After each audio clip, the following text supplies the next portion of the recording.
7 लड़कियां और जादूगर रेज। वर्बत के मारे ये मियाँ बीवी अपना और बच्चों का गुजर बसर भीख मांग कर किया करते थे। एक दिन फकीर ने अपनी बीवी से कहा कि मेरा खीर खाने का दिल चाह रहा है। ये बात सुनकर इसकी बीवी ने एक सिरदर्द भरी और कहा कि खीर हम गरीबों के नसीब में कहाँ है।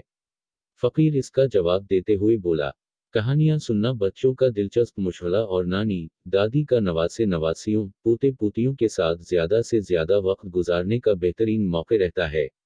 उस सुनने सुनाने के अमल से हम बच्चों में अच्छे औसाफ भी पैदा कर सकते हैं। जिंदगी जब इतनी तेज और मसरूफ न थी, वालदीन के पास बच्चों के साथ कुछ वक्त गुजारने का टाइम होता था, तब नूनहालों की अच्छी तरबियत के लिए अखलाकी कहानियां सुनाना एक मौसर हथियार समझा जाता था।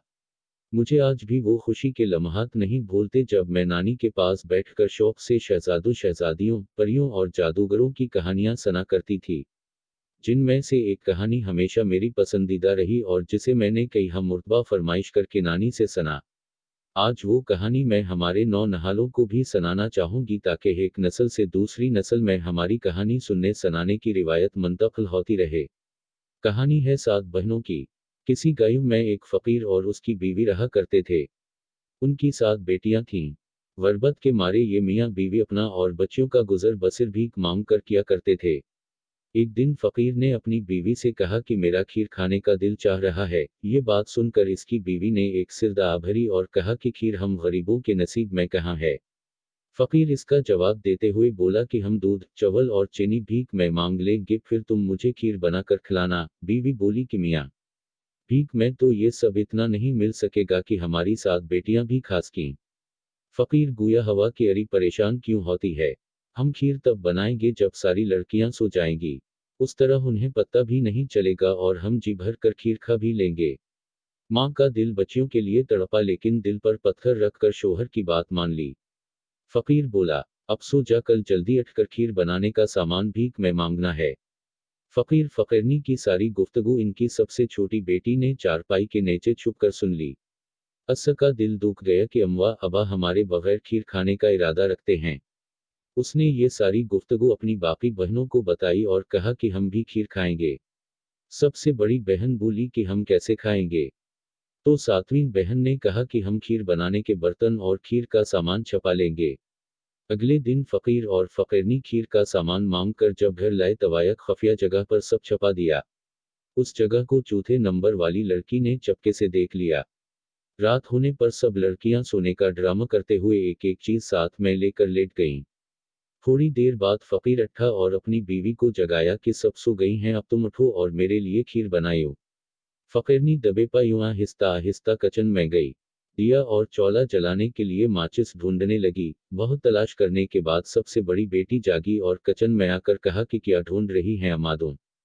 फकीर और फकीरनी बड़ी बेटी को देखकर घबरा गए। कहने लगे कि आहिस्ता बोलो, हम खीर बना रहे हैं, तुम भी खा लेना। मगर माचिस नहीं मिल रही। बड़ी बेटी बोली कि वो तो मैंने संभाल कर रख दी थी, अभी ला कर देती हूँ। चौला जलाने के बाद अब दीगची नहीं मिल रही थी। इसी असना में दूसरे नंबर वाली लड़की किचन में वार हुई और गुया हुई कि अमे दीगची मैंने संभाल के रख दी थी, आप लोग क्या बना रहे हैं।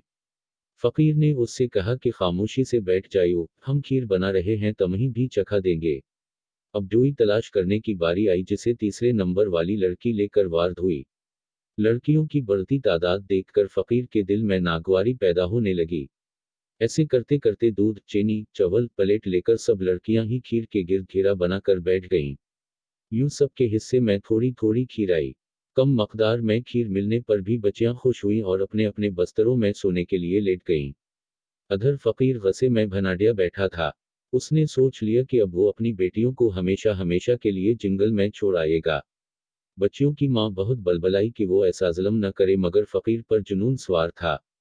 अगले दिन सुबह होते ही उसने बच्चियों से कहा कि तैयार हो जाएं, आज उनके मामों की शादी है, हमने वहां जाना है। लड़कियां खुशी खुशी तैयार होने लगे कि वो मामों की शादी पर जा रही हैं। बैलगाड़ी पर सब सवार हो गए।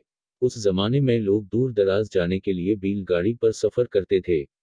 रस्ते में एक घना जंगल आया। फकीर ने बच्चियों से कहा कि मामों की शादी पर देने वाले तहफ़ तो हम घर में भूल आई हैं, तुम लोग यहाँ ठहरो, मैं और तुम्हारी माँ घर से तहरीफ लेकर आते हैं। सबसे छोटी बेटी ने घबरा के कहा कि अब्बा, जल्दी आना, हमें डर लगेगा। फकीर बोला कि मेरी बेटी परेशान न हो, हम सूरज डूबने से पहले वापस आ जाएंगे। ये कहकर दोनों मियाँ बीवी वापस हो लिए। अधर शाम ढलने लगी मगर अम्मा अब्बा का दूर दूर तक कोई पत्ता न था। सूरज डूबने को आया, जंगल से मुख्तलिफ जानवरों की आवाजें आ रही थीं। अंधेरा छाने लगा तो चौथी बहन ने कहा कि मुझे लगता है कि अब्बा हमें यहाँ छोड़ गए हैं। सबसे छोटी बहन रोने लगी कि अब हमें जंगली जानवर खा जाएंगे। अचानक दूर से कोई रोशनी टमटमाती हुई दिखाई दी। तीसरे नंबर वाली बहन ने कहा कि वो देखो वहाँ क्या है।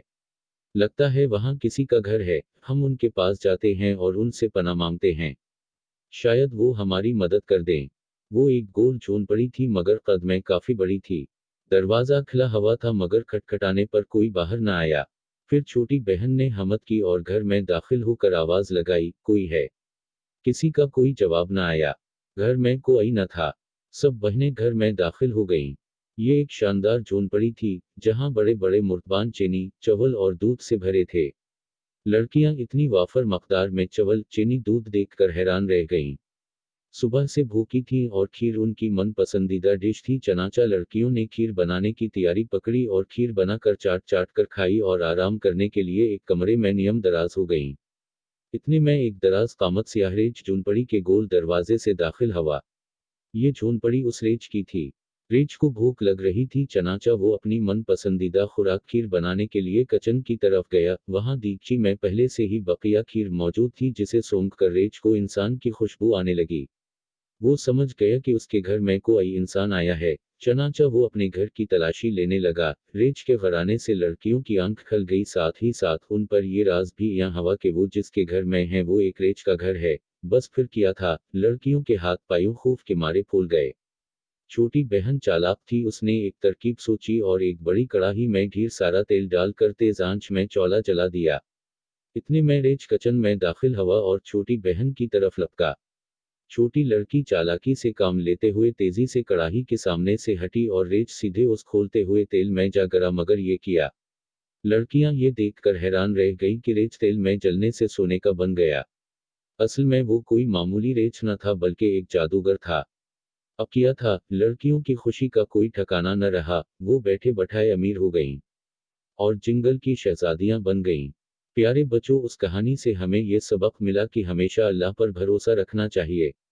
उन लड़कियों को अल्लाह पर भरोसा था, चनाचा उन्हें फकीरी से बजात मिली। जबकि उनके बाप ने गुर्बत से तंग आकर अल्लाह से अच्छे की उम्मीद छोड़ दी और फकीरी उसका मकदर रहा। उस कहानी से एक सबक ये भी मिलता है कि ज़रूरी नहीं कि हमें जो गलत नज़र आए वो वैसा ही गलत हो, बल्कि बाज़ औक़ात पस पर्दा हमारे लिए कुछ बहुत ही अच्छा लिखा होता है जिसका इल्म हमें आगे चलकर मालूम होता है।